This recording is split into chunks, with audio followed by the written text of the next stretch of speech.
नमस्कार। फॉलोअप के इस लाइव में आपका स्वागत है। इस वक्त एक सबसे बड़ी खबर निकल करके आ रही है कोलकाता से। वो खबर ये है कि बंगाल से जो 3 झारखंड के विधायक गिरफ्तार किए गए थे, उन्होंने एक याचिका दायर की थी कोलकाता हाई कोर्ट में, और बाकायदा इरफान अंसारी, राजेश कच्छप और नमन विकसल कोंगाड़ी के तरफ से जो याचिका दायर की गई थी, उसमें यह मांग किया गया था कि जो भी जांच प्रक्रिया चल रही है उनसे संबंधित,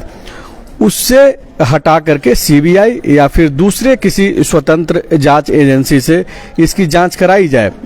आपको मालूम है कि पश्चिम बंगाल की जो सीआईडी है वो इस पूरे मामले की जांच कर रही है और लगातार इस दिशा में आगे बढ़ भी गई है। पहले कल की जो खबर थी कि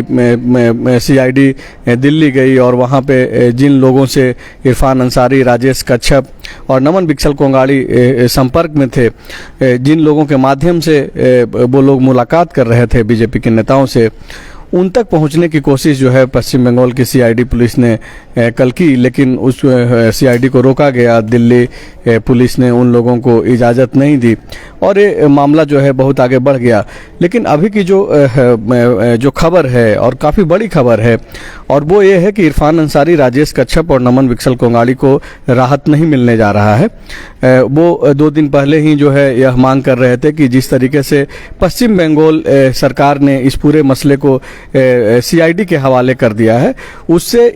इन तीनों विधायकों को ये लग रहा था कि कहीं ना कहीं स्टेट गवर्नमेंट की जो एजेंसी है वो सरकार वो इस पूरे जांच प्रक्रिया को प्रभावित कर सकती है। ऐसे में जब कोलकाता हाई कोर्ट ने इस मांग को, इस याचिका को खारिज कर दिया है, तो जाहिर सी बात है कि इरफान अंसारी, नमन विकसल कोंगाड़ी और राजेश कच्छप, जो पहले ही से बंगाल पुलिस के कैद में हैं, उनको रिमांड पे रखा गया है और लगातार बंगाल पुलिस पूछताछ कर रही है, तो उनकी मुश्किलें और भी बढ़ेंगी। आप एक तरफ झारखंड में जो चीज़ें घट रही है वो भी आपको देखना होगा कि जिस तरीके से इरफान अंसारी के द्वारा एक आवेदन दिया गया है और एफआईआर दर्ज कराया गया अनूप सिंह के तरफ से, तो ये मामला धीरे धीरे जो है बढ़ते जा रहा है। कांग्रेस के भीतर ही अब कुछ लोग इरफान, राजेश कच्छप और नमन विकसल कोंगाड़ी के पक्ष में खड़े होते हुए दिख रहे हैं, तो दूसरी तरफ उनका विरोध भी किया जा रहा है। कई लोग ये भी सवाल खड़ा कर रहे हैं कि इन तीनों विधायकों के कारण कांग्रेस के बाकी विधायकों के ऊपर जो है सवाल खड़ा हुआ है, और खास करके जनता के नज़र में जो छवि बन रही है वो उसका नुकसान जो है आने वाले चुनावों में जो है बड़ा हो सकता है। फिलहाल इस वक्त जब मैं आपसे लाइव बातचीत कर रहा हूँ, ये खबर आप तक लेकर के आ रहा हूँ, ठीक इसी समय जो है झारखंड विधानसभा के परिसर में जो आलमगीर आलम, जो कांग्रेस विधायक दल के नेता हैं, उनके कार्यालय में अब बैठक शुरू हो गई है कांग्रेस विधायक दल के लोगों की। तो अब जब वहाँ से क्या कुछ निकल करके आता है, कांग्रेस विधायक दल के बैठक में क्या कुछ होता है, उस पर भी हम लोग नज़र बनाए हुए हैं। और जिस तरीके से जो चीज़ें चल रही है, एक बीच खबर ये भी निकल करके आ रही है कि 8 तारीख से 10 तारीख के बीच में जल्द ही हेमंत सोरेन का जो कैबिनेट है उसमें फेरबदल हो सकता है। खास करके ये जो कांग्रेस कोटे के जो मंत्री हैं उसमें से कई मंत्रियों का जो है छुट्टी किया जा सकता है और उनके जगह पे दूसरे लोगों को मौका दिया जा सकता है।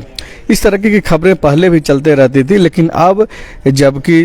लगातार राष्ट्रपति चुनाव में जिस तरीके से क्रॉस वोटिंग हुआ, उसके बाद प्रभारी अविनाश पांडे ने विधायकों के साथ बैठक की और उसमें बाकायदा विधायकों ने नाराजगी भी जताई अपने ही मंत्रियों के खिलाफ। उस समय से ही एक माहौल जो है तैयार हो रहा था और ऐसी परिस्थिति बन रही थी कि मंत्रिमंडल में फेरबदल हो सकता है। लेकिन अब जिस तरीके से सारी घटनाक्रम जो है दूसरे दिशा में जा रही है,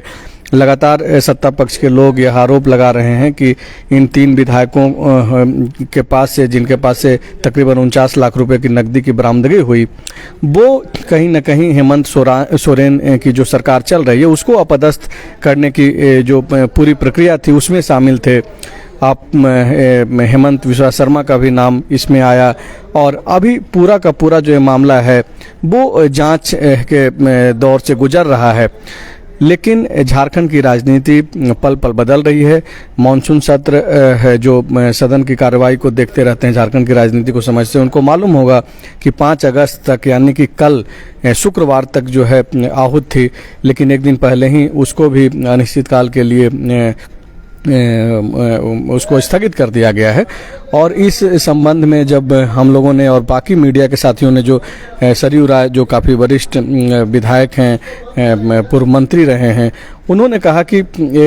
जिन परिस्थितियों में अचानक से सदन को स्थगित किया गया है तय समय से पहले, वो अपने आप में दिखाता है कि सरकार डरी हुई है, सरकार को ये लग रहा है कि कहीं न कहीं वो स्थिर नहीं है, अस्थिरता का माहौल है।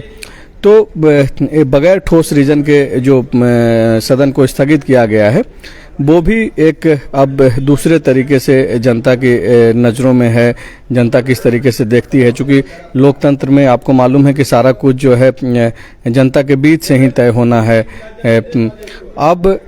इसके पहले की लाइव जो मैं आपसे बातचीत कर रहा हूँ इसको समाप्त करूँ, फिर से जो 3 महत्वपूर्ण चीज़ें हो रही है फिलहाल उसको मैं आपको बता देता हूँ। पहली खबर यह है कि इरफान अंसारी, राजेश कच्छप, नमन बिक्सल कोंगाड़ी ने एक याचिका दायर किया था कोलकाता हाई कोर्ट में, और उन्होंने मांग की थी कि जो बंगाल पुलिस के तरफ से जो सीआईडी जांच हो रहा है